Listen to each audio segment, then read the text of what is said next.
io da solo prendo la palla e mi giro. Se invece Nico da là mi dice che c'è l'uomo, vuol dire che io ho un avversario appiccicato qua e non riesco a girarmi subito. Uomo vuol dire che io non posso girarmi di qua, allora subito restituisco la palla, dentro il quadrato mi trovo un altro spazio e Nico di nuovo me la ridà per andare a giocare. Ok? Quindi se il comando che date quando date il passaggio è uomo, vai! È uomo, io uomo la ridò indietro, mi trovo un altro posto libero e da qua posso andare a giocare. Uno di voi deve andare di là.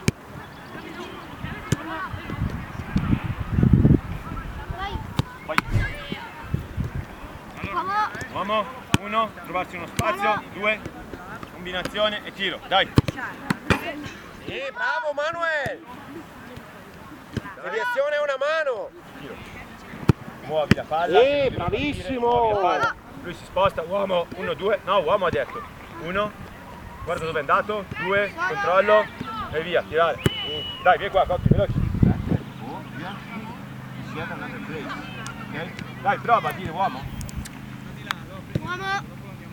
Ok, choose another place. Ok, dai io choose. Passaggio, se io mi sposto, quando date la palla qua dentro, se io mi sposto qua, bello sulla sinistra, sarebbe molto comodo avere questo passaggio qua su questo piede sinistro. Se io invece qua vengo qua su questo piede destro, non tirate la palla a caso, io di qua, vai, mi sposto, qua, eccolo qua, mi sono spostato di qua, non a caso, vai, io di qua, vieni, io sono solo, un uomo, poi mi giro e via, mi trovo il posto. Dai, guardate bene, non date la palla a caso. Solo, controllo e via. Dai. Uomo, 1, trova un altro posto e via, dalla tirare. Vai, veloci. No, alta. È andato di là, visto che si è spostato di là.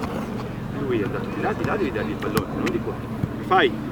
Tu muovi il pallone, quando tu muovi il pallone Tito si sposta, guarda, tac, sceglie, solo!